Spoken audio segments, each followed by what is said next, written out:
Greetings. This is the always handsome Captain Henson, and today we will be talking about The Bad Batch, Episode 7, Battle Scars. With me today is... Caesar Rawl, standing by. Luke Warren, standing by.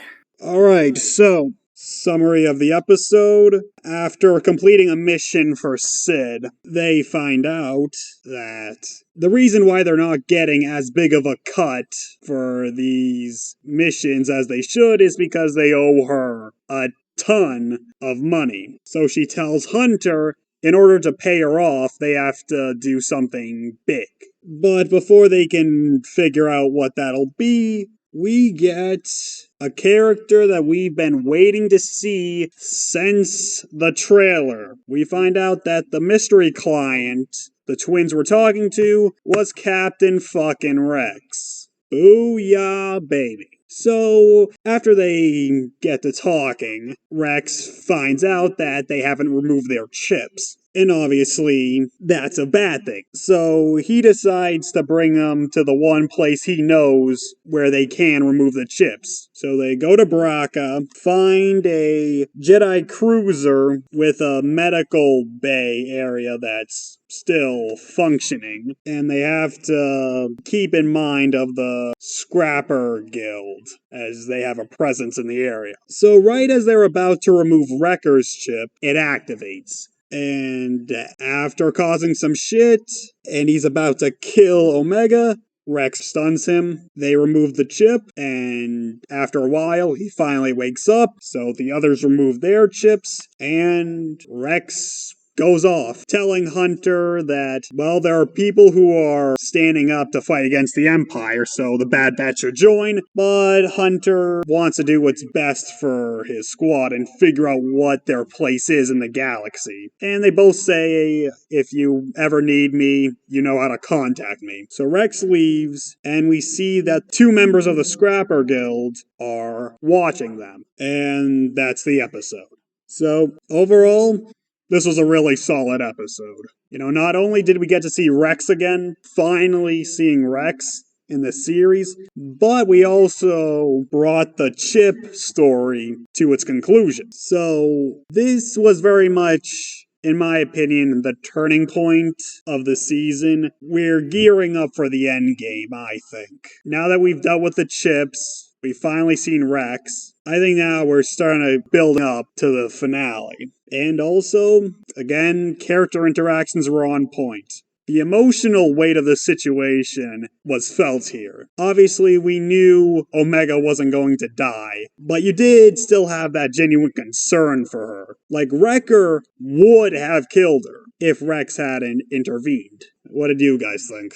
I thought this was a pretty good episode. You know, in fact, I would say that this is one of my top favorite episodes of this season. And I gotta say, I was very anxious during this episode, particularly during like the whole Wrecker turning Order 66 and all. I was afraid they were gonna end up having to put him down or something, which would have broke me, especially with like the sentimental moment between him and Omega on Ord Mantell. And that would have literally just wrecked me. But anyways, was really glad they removed it along with the other inhibitor chips. It was good that they actually went back to the device that Tech made back in episode 3. I was glad that they brought that back in and finally got the whole ordeal dealt with. And seeing Rex was good as well. And also seeing him very on his toes when it came to their inhibitor chips and stuff really shows how much this has taken a toll on him and stuff, you know, especially after being under the control of the chips and having it removed and then kind of having that free will, you know, compared to his other brothers and then having to go and help his own brothers and stuff. And seeing the Scrapper Guild was actually really cool and stuff. I know like that they were going to Braca and stuff like that, obviously, but like seeing the Scrapper Guild was actually kind of a surprise to me and also kind of gets me wondering if we'll have a small little cameo of Cal Kestis. Not that they would ever encounter him, but like a small little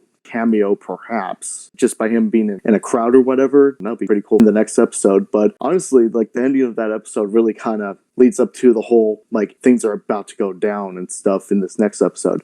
And I can guarantee that we are definitely going to be seeing Crosshair and his squad again. The guild's going to contact the Empire. Crosshair and his new squad are going to head right to Vraka, and then things are going to go down. That's all I gotta say. For me, I said this when we covered Decommissioned, about that episode being my potential pick for the best episode that the Bad Batch has done, and I think this one is probably above it. It's not as action-packed as that episode, but the character interactions and the emotional stakes, I think, elevate this episode to a place that Decommissioned can't reach as good of an episode as that was. So, Sid, I've said this before, but I'll say it again. Snarky, and we also find out how tight-fisted she is, given all the minor fees, as it were, that the Bad Batch have accumulated in their time working for her, including things like parking fees, and Omega and Wrecker had spent an awful lot of credits on this really weird fruit or something like that on Ord Mantell that they made it a tradition to go and get some of after every mission, and that seemed to be the big credit drainer as far as Sid was concerned. Seeing Rex again, I mean, I honestly wondered when we were ever going to get him, because given the fact that we'd not seen him at any point in the previous episodes, really made me think that he wasn't going to appear until right towards the end, like maybe closer to the finale. But here he is in roughly the mid-season, and I might as well give these two gentlemen a brief recess to gloat about their prediction being correct compared to mine for who the mystery contact was. So, gents? Well, it was to be expected, cause hey, it's me. Yeah, I kind of figured like that we were going to see Rex in the next episode.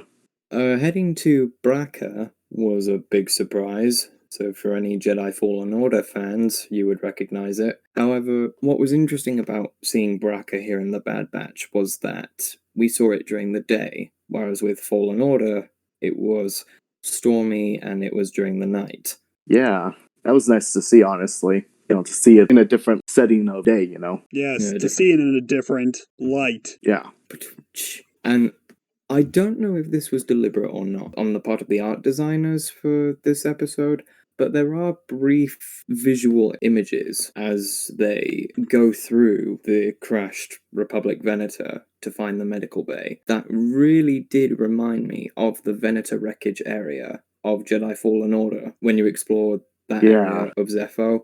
Like, you've got a broken support beam of sorts that the Bad Batch have to sort of balance their way along. You've got wires in front of what looks like a doorway. You had a bit of rope climbing, granted that was more due to Wrecker losing his balance and almost being taken by some sort of monster in the murky water that lay within the Venator wreckage. But I'm just gonna jump straight to it. Wrecker's outburst once his inhibitor chip had activated. The things we see him do, I mean, it was really quite a surprise. You know, choking Tech to disarming Rex of one of his DC-17 blaster pistols, and he hit it with such force to where Rex's pistol literally went flying through a panel of old glass, if you remember, which, given how strong Wrecker is, he probably would have done that in his baseline state, but clearly the inhibitor chip, well, does what it does for a reason. In terms of amplifying the aggression, he almost kills Tech and Hunter by choking them out, and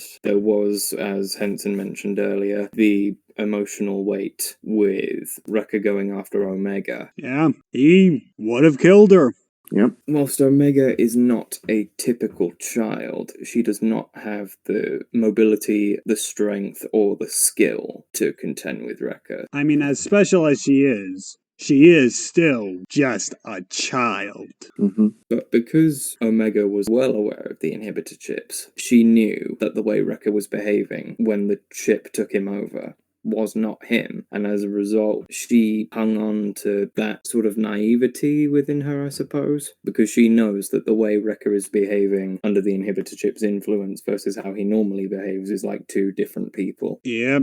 Mm-hmm. And Wrecker, I think he's the only clone that we've seen under the inhibitor chip's influence at any point who didn't waver in terms of his certainty in following through with Order 66. Because if you remember Tup and Crosshair, I think both of them went through brief moments where they snapped out of the inhibitor chip's influence, but Wrecker didn't. So that was a surprise. Yeah. So, But then again, given the fact that he does have a childlike mentality, guess that could explain it. Yeah. Or it could have just been more stability, I guess, with the staying power of his inhibitor chip's influence prior to its removal, obviously. Yeah. And after Wrecker is stunned and he gets his inhibitor chip removed, you then get a massive heartfelt outpour to Omega, with Wrecker just apologizing, like, I'm sorry, I didn't mean to do it. And Omega doesn't hold a grudge against Wrecker at all. Yeah. And would make sense, too, considering it's like that wasn't him. That was just him under the influence of the chip. So she would have known, this isn't the record that I know. This was just him under control of the inhibitor chip. They have a strong bond. Yep. Yeah, I really do like how even Wrecker felt bad and was like apologetic to Omega and stuff, you know? It really shows how much of a big friendship those two have. Yeah, it's adorable. Yeah, big guy, little kid, kind of like the Iron Giant in a way.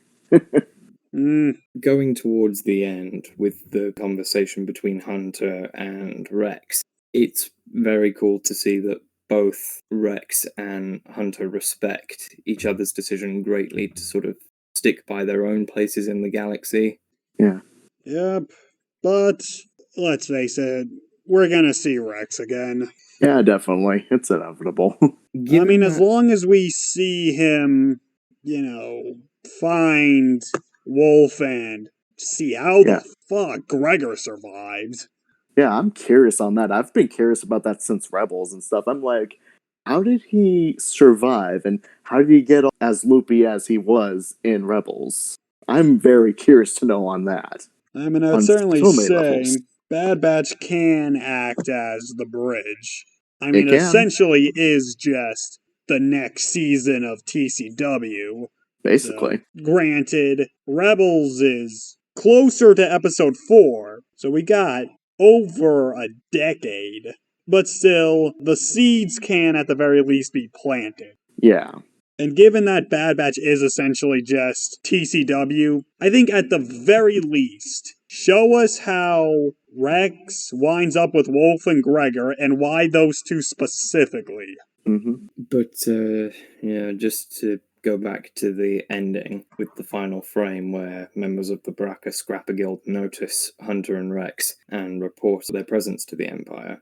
It makes me wonder what's going to happen with the episodes to come, because as Clint mentioned, Crosshair is probably going to be involved again very soon. Yeah. Yeah, I think, and I said this earlier, I do think that what we get now will just be leading up to the finale. Mm-hmm. Maybe definitely a few one-offs here and there, but I think for the most part, we're just going to be gearing up to the finale. Yeah. Though a question I do want to pitch is that once Crosshair and his unit get involved again, I wonder what the Bad Batch are going to do. I wonder if it's just going to be a case of the Bad Batch versus Crosshair's unit in an intense firefight, or if they're going to try and regain Crosshair as an ally by stunning him and removing his inhibitor chip. Because there's going to be a big confrontation between the groups at some point. Yeah, there is that possibility that they would try to remove his chip. But who knows at the moment. If the two teams do face off in a shootout, what do you think might happen with Crosshair Henson? I do think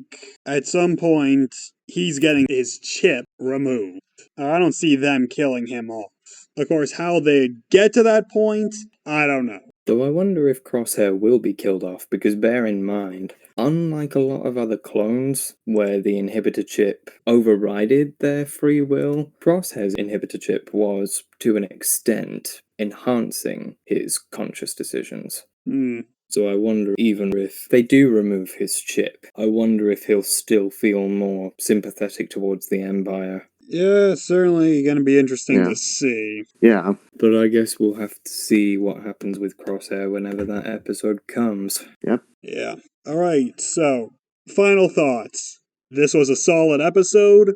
Pretty much gave me everything I would have wanted out of seeing Rex again, the conclusion of the Chip story, and I can't wait to see where the rest of the season takes us. Same here. Bad Batch You have really been outdoing yourself with every episode from the get-go. And if you can continue outdoing yourself like this to the end, we're going to have an extremely memorable Star Wars show on our hands. A show that will probably be even more memorable than TCW if it continues with this degree of quality. And with that, we come to the end of yet another Bad Batch podcast. With me today has been CJ Rawl, signing off. Luke Warren signing off, and may the Force be with you.